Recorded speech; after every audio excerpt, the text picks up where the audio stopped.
May tanong sa akin. Final warning from attorney law firm.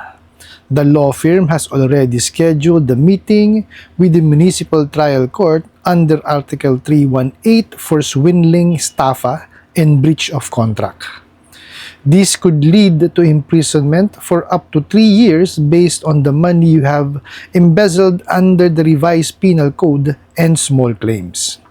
Expect our legal team and NBI officials to conduct an investigation and barangay hearing within 48 hours. This will impact your NBI clearance and financial institution records. Call us today at... Please note that the last payment of your debt to the mentioned company is pending. We advise you to settle your outstanding balance to prevent the escalation of legal proceedings and avoid further penalties. To assist you in closing your account, we are offering an amnesty discount if you pay off your debt now. Alright, napakagandang mensahe po nito. Pero bago ho natin sasagutin, imbitahan ko muna sana kayo na pakisuportahan po sana ang aking mga social media accounts sa YouTube, Facebook, and TikTok. Dito po sa video natin, naalamin natin bakit hindi nyo dapat katakutan o paniwalaan yung mga pinapadala pong mensahe sa inyo. Pero bago ho yan, disclaimer po muna, hindi po ako abogado. Ako po'y maniningil. Lahat po ng sinasabi natin sa ating mga video is based on my experience at syempre po sa ating pong pagsasaliksik at pagtatanong sa mga kaibigan po nating abogado. At isa pa po, hindi ko po kinukonsinte ang hindi pagbabayad ng utang dahil ang utang ay responsibilidad at obligasyon na dapat po nating bayaran. Ang hindi po ako pabor ay doon sa maling pamamaraan ng pautang at maling pamamaraan ng paniningil. Sagutin po natin yung pinadala niyo pong mensahe. So sabi nga po, final warning na raw po doon sa law firm. So ito daw po ha, the law firm has already scheduled a meeting in the Municipal Trial Court under Article 318 for swindling, estafa, and breach of contract. Doon po muna tayo. Okay. Ano hong mali doon? Tingnan nyo ha, ito yung sinasabi ko sa inyo na huwag nyong paniniwalaan or huwag nyong kakatakutan yung mga mensahe nito, mga bugo katabusadong online lending apps na to, lalong-lalo na yung mga illegal na yan. Biruin nyo, nakapag-schedule ho ng meeting sa TC, ba? Korte, mag-i-schedule ka ng meeting, ano yun? Meeting ng kumpanya o meeting sa trabaho? Si Raulo yata yan eh. Di po ba? Kung talagang yan, no, may probable cause do sa sinasabi nila according sa Article 318, yung swindling o estafa, di ba? O di kaya breach of contract. Uy, dapat nagsampa sila ng kaso, hindi sila magre-request ng meeting. Mga p*** ba talaga kayo? O bakit nyo ho paniniwalaan? Tignan nyo nga ho.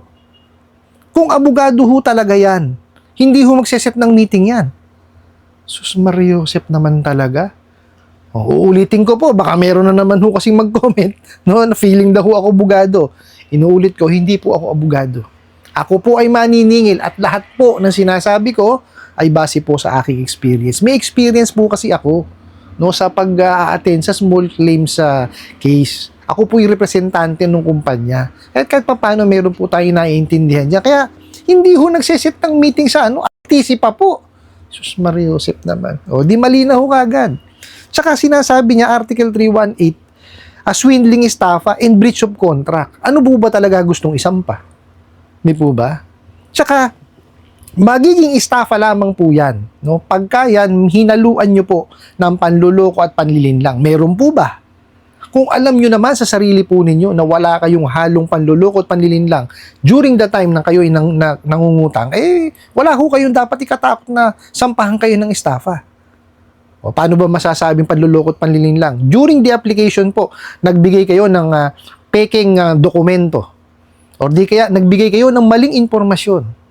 Nagbigay kayo ng pangalan, hindi naman kayo yun. Di kaya, nagbigay kayo ng, sinabi nyo, may trabaho kayo, wala naman pala. Isa hong panluloko at panlilinlang yun. Kasi po, pinagbabasihan po nila yung lahat ng inilalagay nating detalye doon para tayo ma-credit investigate. Na hindi ho ginagawa nitong mga bugo katapusadong online lending apps na to. Lalo yung mga illegal. Padala lang ho ng padala sa e-wallet natin yung mga yan o di kaya sa bank account. O di po ba? So, mali na kagad. Di po ba? Tapos, this could lead to imprisonment for up to 3 years based on the money you have embezzled. Ayos embezzled Talaga naman. Under the revised penal code and small claims. Akala ko ho ba estafa or swindling? Ba't napasok na naman yung small claims? Nakita nyo ho? Diba? Sa sobrang nila, kalituhan nila, o di kaya sa sobrang walang alam sa batas. Ayan, pinagsasama-sama nila. Mga gago talaga yan Nakita nyo ho? Pagsasamahin yung estafa, swindling, breach of contract, tsaka small claims. Abay, sobra naman talaga na yan. O tas nahiram nyo 1,000 pesos. Diba? Although yes, wala hong limit dun sa amount, no, para kayo'y mademanda. In the event na talagang ginawa nyo ho yun. Diba? Sus Mariusip, imprisonment. Yes, may imprisonment pag napatunayan po. Paano mapapatunayan kung wala naman ho silang maisasampang kaso? Kumbaga, walang probable cause. Di po ba? Hindi ho po pwedeng kagaya, iyakyat sa korte yan nang wala hong probable cause. Lalo yan, may criminal liability yan. Anak ng kamote. Tapos ito pa po, ang daming gustong gawin Expect our legal team and NBI officials to conduct an investigation and barangay hearing within 48 hours. Ano ba talaga? May meeting na sa ICC, ngayon, within 48 hours naman sa barangay. May kasama pang legal team tsaka NBI. Hindi ho sila i-entertainin sa barangay kung sakasakali. Di ho ba? Kasi tingnan nyo ang dinidinig lamang po sa barangay ay yung sigalot ng individual na nakatira po sa iisang municipality or city. Di po ba? Tapos yung mga yan, hindi pa yan juridical entity. Hindi yan juridical person kasi nga illegal Paano pupunta yan dun? Di po ba? Sira ulo talaga yung mga yan. Hindi naman nila po pwedeng sabihin na may utang yan sa may-ari. Bakit may-ari ba ang Ang pinakikilala nila is yung ola nila. Which is mali Tingnan nyo ganito. Wala naman hong problema mangutang tao sa tao. Okay? Pinapayagan ho ng batas natin yan. Nakakapagdemanda yan Pero kung pinalalabas mo na ikaw ay may kumpanya na hindi naman rehistrado, hindi ho po pwede yun. Illegal yun. Okay? Hindi ho sila makakatungtong ng barangay o korte. Hindi sila makakapagdemanda. Dahil hindi ho sila kumbaga recognized as a company. Okay po? Sana po may medyo nakakasunod po tayo tapos ito pa. This will impact your NBI clearance and financial institution records. Call us today at may number na ibinigay na definitely pag tinawagan nyo, hindi yan sasagot. Please note that the last payment of your debt to the mentioned company is pending. To the mentioned company, wala nga sinabing kumpanya. Yung law firm, definitely to, peke pa to. Di po ba? Tingnan nyo may impact daw po sa NBI clearance. Bakit magkakaroon ng impact? Hindi pa lamang po nakakabayad. Pag yan napatunayan o may desisyon ng korte na merong ginawang krimen yan, yun meron. Sira ulo, tapos financial institution. Bakit? Juridical entity ba kayo? Juridical person ba kayo? Registered ba kayo sa CIC? Para masabi nyo na maapektuhan yung kanyang financial institution records, malabo pa kayo sa Alcatraz. Hindi nga kayo registered sa SEC. Paano pa kayo magiging member ng CIC para kayo makapag-provide ng basic information? Di po ba malabo? Mariusip, nakita nyo ho, ang gulo-gulo ng message, wala talagang katotohanan. Puro pananakot lamang. Tsaka ang daming gustong gawin Doon pa lamang po magtaka na kayo. Ito pa. Sabi ho, meron na silang meeting na sinet sa RTC.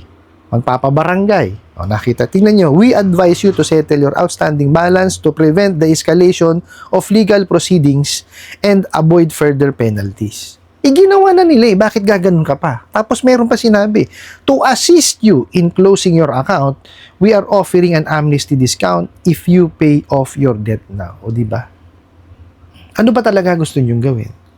Ididemanda nyo ba? Sisingilin nyo ba? Diba? Yan ho ang mahirap.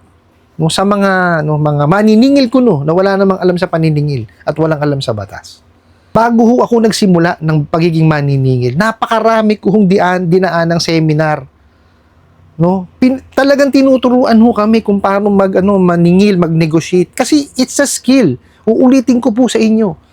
Yung mga maniningil po na nagpupunta sa field, yan po ang muka ng kumpanya. Kasi po pag may ginawang kalokohan, yung maniningil, definitely yung kumpanya po ang mananagot eh. Kaya hindi po pwede yung walang alam yan. Kailangan ho at least, no, nakapag-seminar yan, may naituro na techniques, no. Hindi kasi pwede bara-bara yan eh. Biruin nyo yung lahat na sasabihin ho ng maniningil, reflection yan ng kumpanya. Paano kung bugok yan? Kung walang alam, di ibig sabihin yung kumpanya pinagtatrabuhan niya, bugok din. Di ho ba? Hindi ho ganun kadali ang pagiging maniningil. Akala ho nila kasi ganun kadali. No, hindi ho ganun kadali. Napakahirap po, pero napakasarap maging maniningil dahil araw-araw iba yung taong kaharap ninyo. Araw-araw ho iba-iba, no? Iba-ibang lugar din na napupuntahan nyo. Yun din ho isa pang maganda ron. Kasama sa bayad sa inyo yun. 'Di ba? Biruin mo, nagtatrabaho ka na, nakakapunta ka pa ng ibang lugar kung saan ka madestino. 'Di ba? Bonus na yun. Pero ang pinakamahirap po kasi diyan is yung makakonect ka doon sa mga kliyente mo. No? Kailangan makapag-ano ka ng rapport eh. Hindi basta-basta kakato ka, blag, maniningil ako, hindi ho. Wala talaga masisingil. Yung ginagawa ng mga bugo katabusadong online lending apps na ahente, hindi sila talaga makakasingil pagka ganyan. Tapos kung wala pa silang credit and collection policy, ay wala. Wala silang guide eh. Yan ho ang mahirap sa mga yan.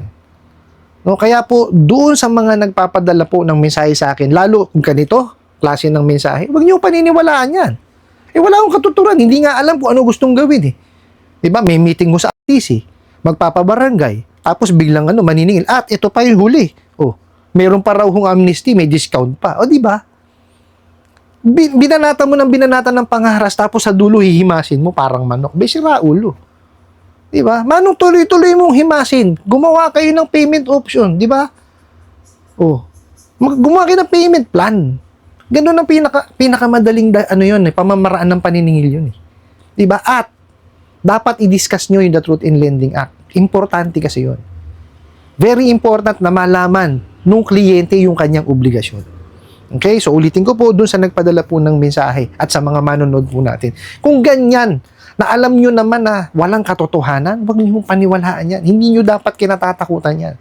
Mag-concentrate ho kayo or mag-focus kayo doon sa mga bagay na kaya nyong kontrolin. Yung inyong pamilya, trabaho po ninyo, di po ba? Lalo sa trabaho nyo. Kasi po pag nag-focus po kayo sa inyong hanap buhay, bukod po sa mababayaran nyo na yung inyong mga nahiram or yung inyong pong mga utang, makakapag-provide kayo ng maayos. Maiiwasan nyo pa po yung panghihiram ng pera.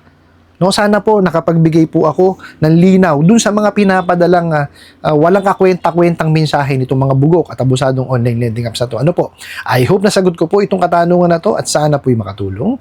Maraming salamat po sa inyong walang sawang pagsuporta at panonood sa aking mga video. Maraming salamat po sa inyong pag-like, pag-share, pag-comment at pagtatanong. And kunin ko na rin po itong opportunity na to na imbitahan po sana kayo na pakisuportahan po sana aking mga social media accounts sa YouTube, Facebook, and TikTok. Kasi muli po, yun lang.